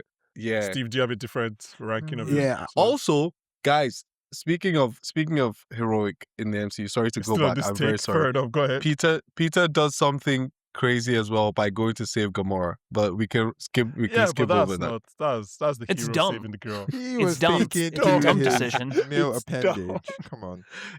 Yeah. I think Okay, with okay. that I said one, it's with that dumb. one, with him holding the stone, I think there were a lot of times when Gunn's thinking about the bigger picture. I don't know if Volume 2 was greenlit by the time this film was being written, but a lot of the even 89P13 and all the little I've been drawn apart, picked apart, Yeah. and everyone calling him all Yeah. these names. I felt like a lot of things just because I've seen 2 and 3, it makes sense. Like the choices make more sense. So the whole going into space Fair. or holding the stone, it just felt like, why is he able to do all these things and all of that?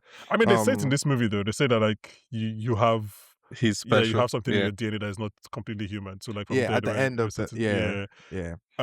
But for okay. music rankings, I think Yeah. I'm Ooh Child just because I actually like this. What you were saying earlier about, oh, you know the song, I actually knew that song and I actually Uh-huh. like the song. So that one, obviously Pina Colada and Ain't No Mountain High Enough. And all those three are late in the film, It's but kind they of just work well. crazy that we can all come up with like 4 different rankings, like from No, this the one music movie. is good. Like, I think if it were a music It's podcast, we insane. could have an entire episode on just like what Gunn did with the music in this movie. Run Through Yeah. a Wall. This is a character that you didn't care about before this movie, and you care about now. I just have all of them as my answer. What do you want me to say to you? I didn't know Yes. these guys were. All of them. All of them but Drax for me. I You feel don't really care? feel Yeah, I that's fair. feel the character is mischaracterized. I didn't want to argue when you guys were talking about it, but I just think there's certain inconsistencies in the writing for the character. Yeah. I think But this is everyone difficult else. for me to answer because I was already so familiar with the characters already. But I have, I mean, you can see it. I have a Lego Milano over my shoulder, and then I have a Marvel Legends of Rocket in Volume 3. So I think it's always been Rocket for me. For you. Under, over, just right. Is this movie under appreciated, overappreciated, or appreciated just right? I'll go first because I think my answers are always wrong on this. I think it's just right. I think I think critics and fans love this movie. I think this movie is always spoken about in very high regard. I don't know, unless I'm in the wrong spaces. I would say, I think it's under. yeah, I was going to say, I think it's properly trending towards under, just because I think people now don't think about the degree of difficulty of this at the time. That's Again, fair. this was something where even people I knew who love Marvel movies, who maybe read Marvel comics growing up or watched X-Men or something like that, did not know about the Guardians of the Galaxy at all. So this is one of the few times where like I actually felt like a little, like, to me, that Abnett and Lanning run felt like your comic book reader, your favorite comic book reader's favorite comic book. Like it was Okay. real, if you know kind of It was situation. niche, yeah. Very, very niche, even by the standards of like a niche art form. And so I do really think the degree of difficulty on this one was way, way harder than I think people give it credit for in retrospect. Okay, we're going to go to our film specific superlative, which is usually as we wrap up towards the end of the podcast. My first one is the LeBron James. I'm actually kind of happy. All my awards are kind of quotes, so I'm lucky happy about that. Okay. The LeBron James, first of all, happy International Women's Day to Peter Quill for losing his mother and then spending the next 30 years and 3 films looking for father figures. Like, oh my God. Like, can you at least try and replace the mother you've lost? Like, stop recycling through fathers. Fair enough, man. Ebuka, do you have one? Fair enough. I don't even know if it's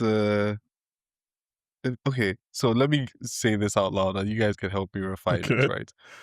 It's an interesting thought experiment. We shouldn't get into it, but the what a bunch of a-holes line when they're being like remanded in the prison made me wonder, have you ever noticed a line in a movie that it was so clearly there so it could be edited in a trailer?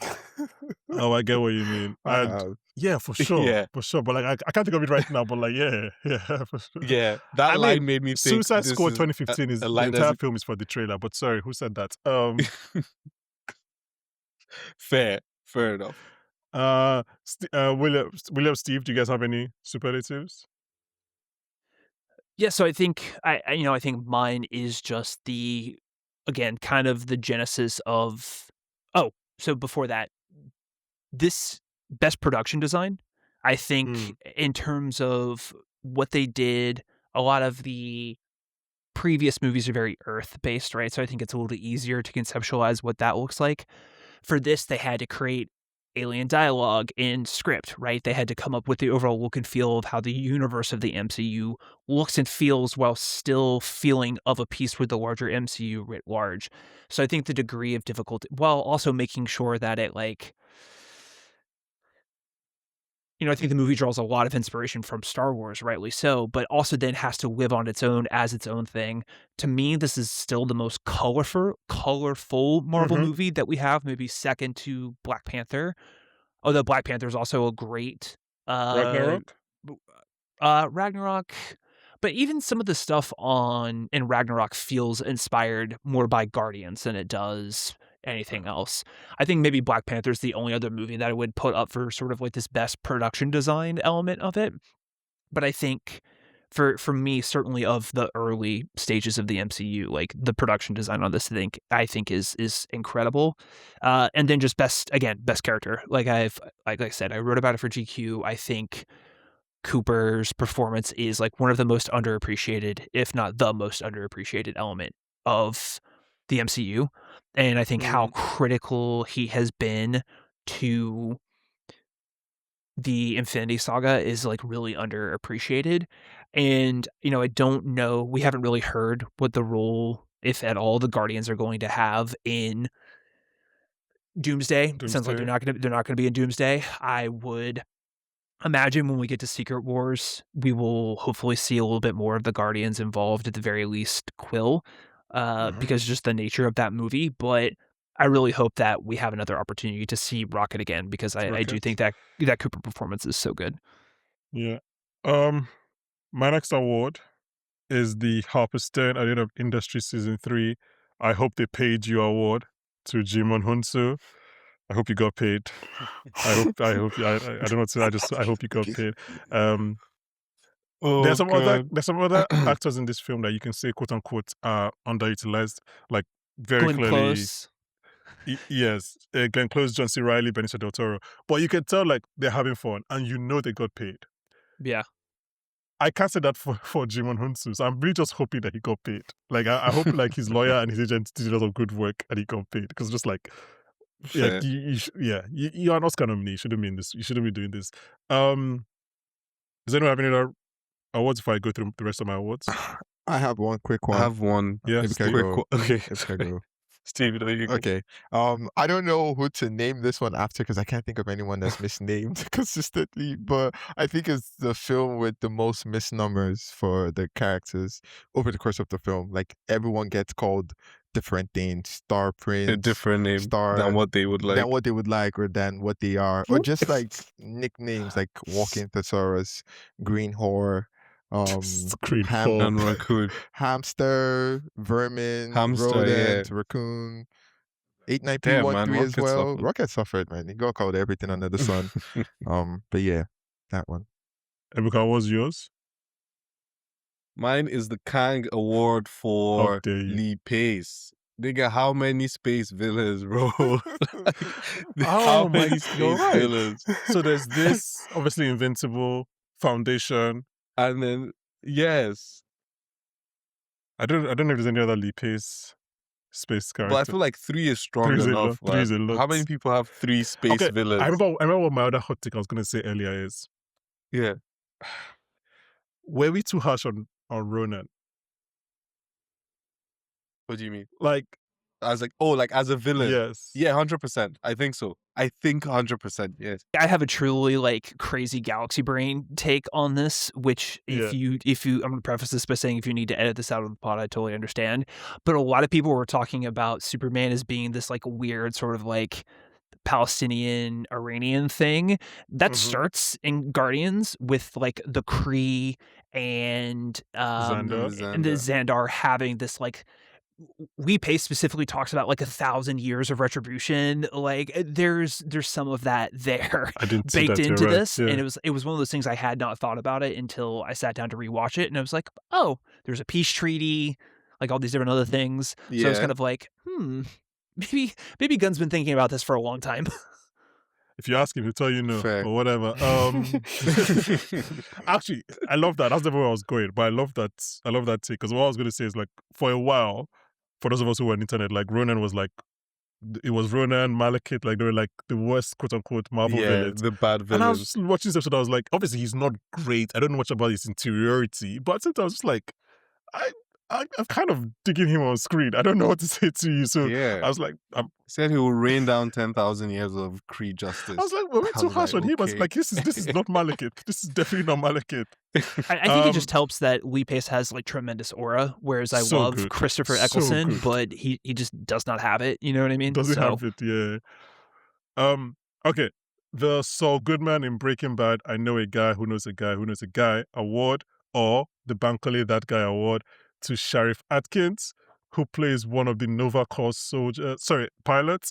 Like, I know him because he was on White Collar for all 5 or 6 seasons, and I was devouring that show. I think it was in White Collar was ending. So, like, he's one of the guy that appears on screen, and I'm like, he's in 2 scenes. He's a pilot in both scenes. I think he was also in the RDJ test footage video. Anyway, he's like the black Nova Corps pilot, and he's like, I think I was the only one in the audience till today that knows him. So that's the award. The next award is the Wolverine in X-Men The Last Stand Grow Those Back award to Marvel Phase 2 for having someone lose a hand in every movie. Did you guys know about this? I feel like William did know about this. I did know about this, yes. Steve, Ebuka, do you guys know about this? No. Was it supposed to be a nod to another character, To like Darth Vader or To something? Empire Empire, Strikes to Back. Empire. Yeah. So in every Marvel Phase 2 movie, at least one character loses their hand.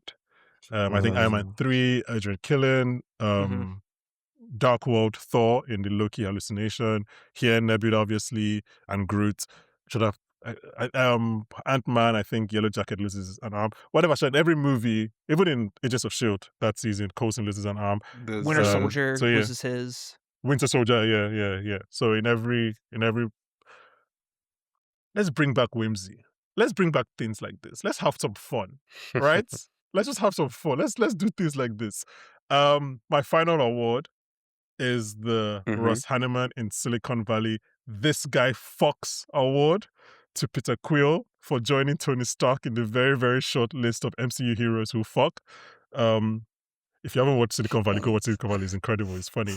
It's him, Tony, and Reed are canonically the only three people who have had sex, because Sue and Reed have a kid, and Have a then kid, we you're right. see, Yeah. and then we but see. I guess but Black I would Panther off screen I would challenge that. and say, Reed Richards does not fuck. He does not look like someone who fucks. wow. He has sex. Or And that's the end of this podcast. that is my challenge. That's our time. This does remind me of Daredevil, obviously. Chip Zdarsky has an amazing quote about Daredevil. I really Yeah. want to see if I can pull it up really quickly. Yeah, sure. So give me Remember, I a said, second. But that's why I said film heroes, because we made it TV heroes. Daredevil and Luke Cage have this. It goes so from this a is- G to a rated R. Chip Zdarsky, who wrote Daredevil for a really long time, who's getting ready to write. He also did the comic book Sex Criminals with Matt Fraction, but he's getting ready to write a big event for Isn't that Marvel going to this be a year. show? It is, Sex yeah. Criminals with Kumail Kumail? Nanjiani. Yeah. He said, Chip Zdarsky said this of Daredevil. He cries before sex, he cries after sex, but during sex he has a fucking job to do. That's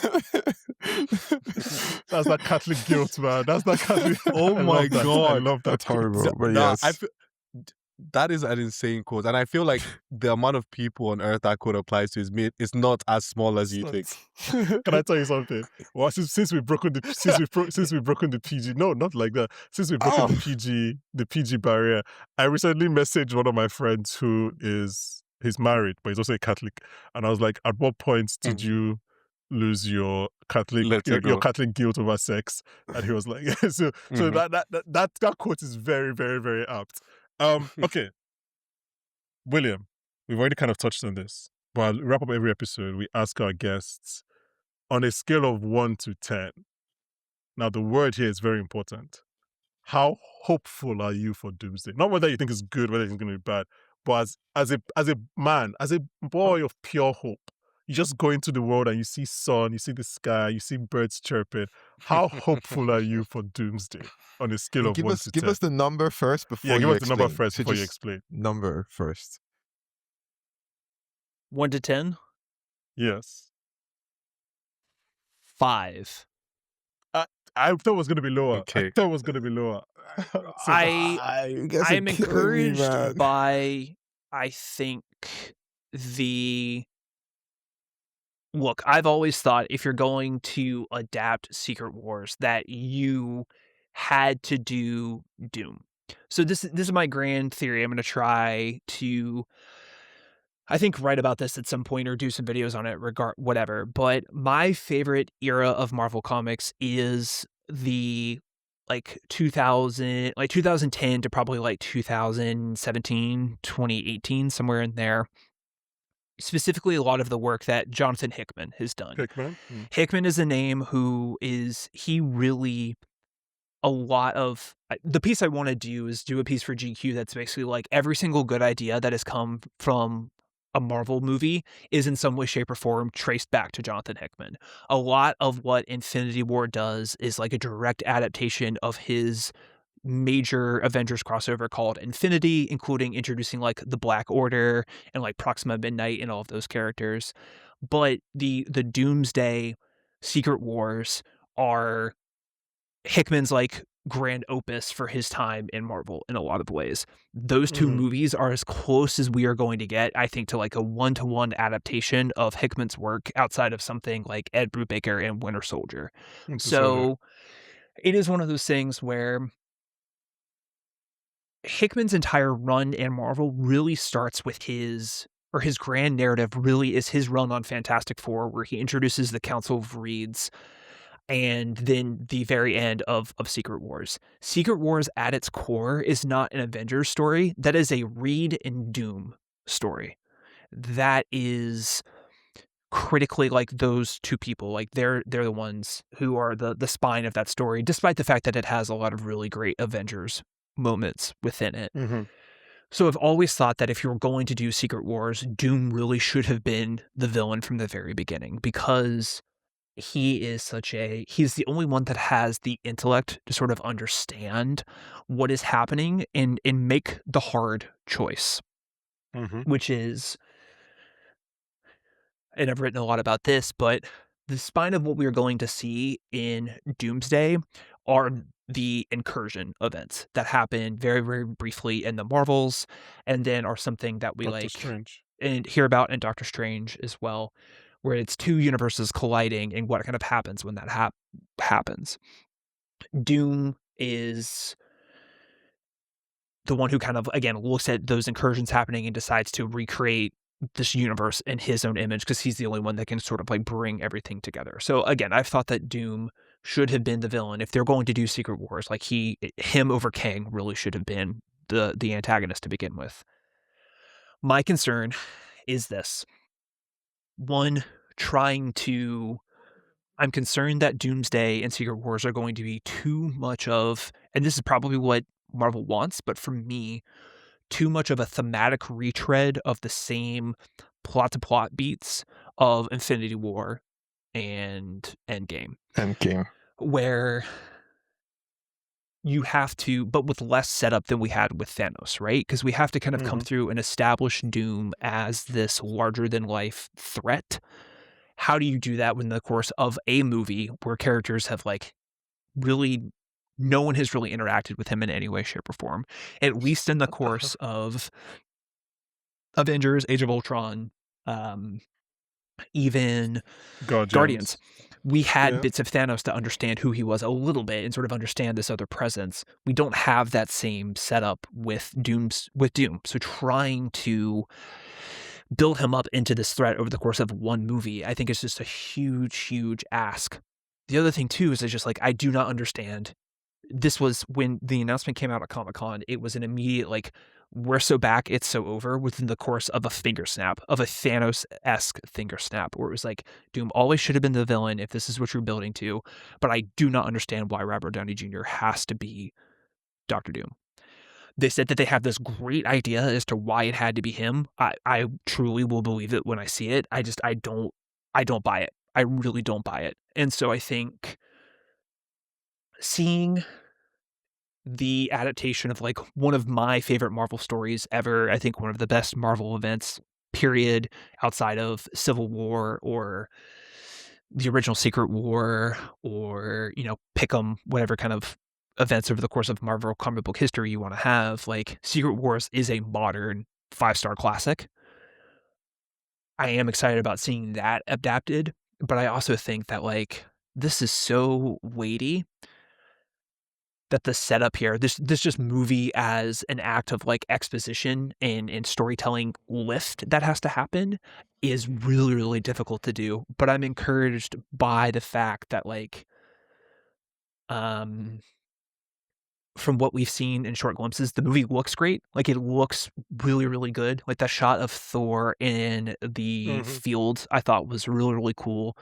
I think the way that they're going to make you care about the incursions by leveraging the Fox X-Men is a little ham-fisted, but if that is what it takes that's a good cheat code to get you as the audience to care about these universes colliding. Because in the comic books, it's a bunch of random one-off universes until it gets to a point where it's the Ultimate Universe with Miles Morales and some of those characters. Then by that point in the comic books, you care.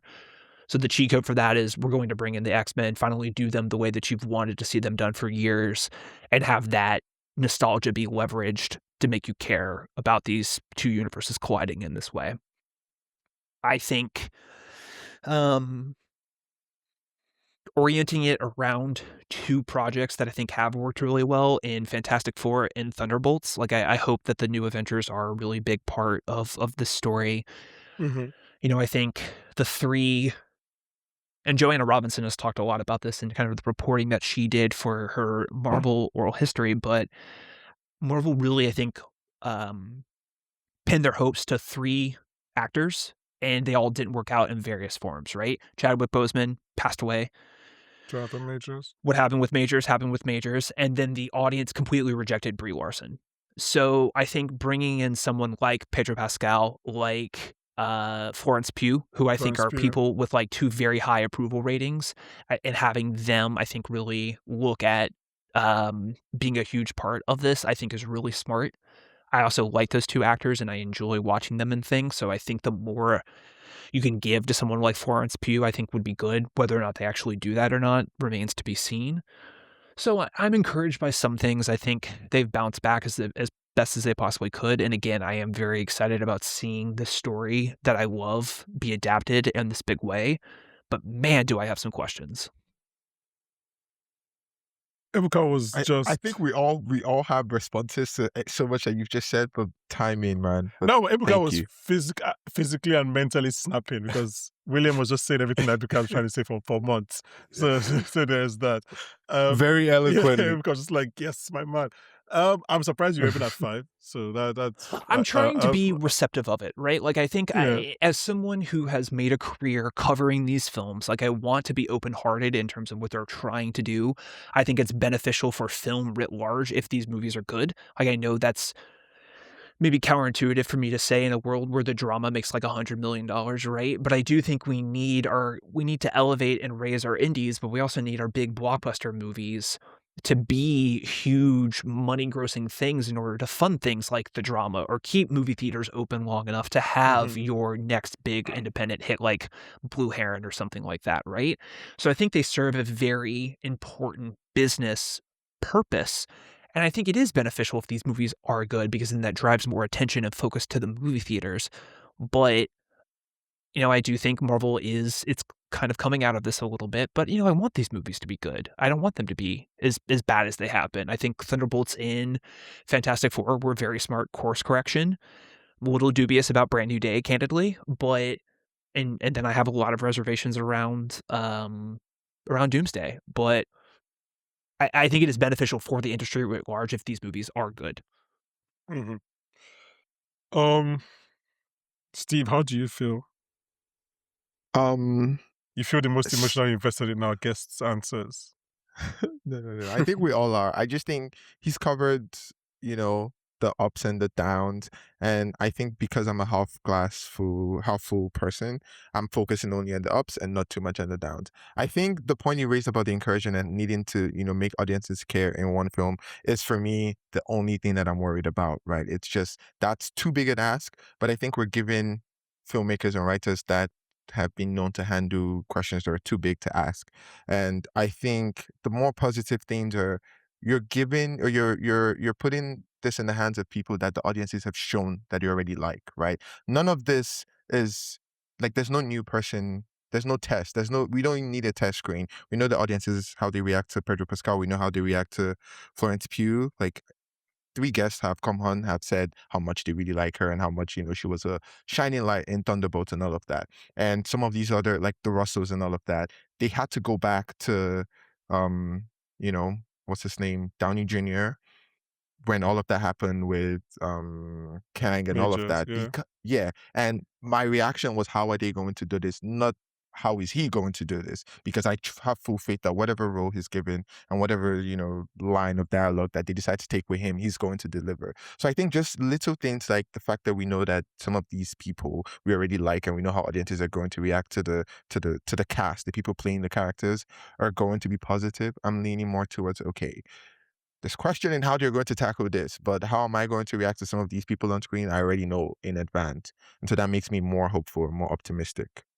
Then if like you introduce someone new, like let's say, okay, because we recast Kang with this new person, now there's that risk factor at play, but that's already eliminated. And the director factor is already eliminated. So it's now all about the story and how they decide to like handle and tackle this challenging concept. Because that's the only risk factor, I'm optimistic. Okay. Well, we'll see. Famously, you're pro Doomsday and anti Dude, so we'll see which one. I'm joking, guys. I'm joking. Steve will be one of Dune's biggest shooters.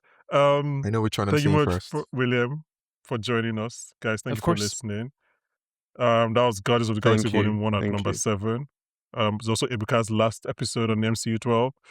He told me that once we did Guardians, Yeah, they don't need me for once we did anything. Guardians, he'll be out. Else. So unfortunately, that's it. And then next week, next month, I thought we'd do a certain Captain America movie. Maybe Steve will be out as well. But for now, guys, thank you very much for listening. And join us next month when we'll be talking more MCU 12 with number 6. For now, bye, guys. Peace out. When did you start kissing to the audience? When did that one start? LOL.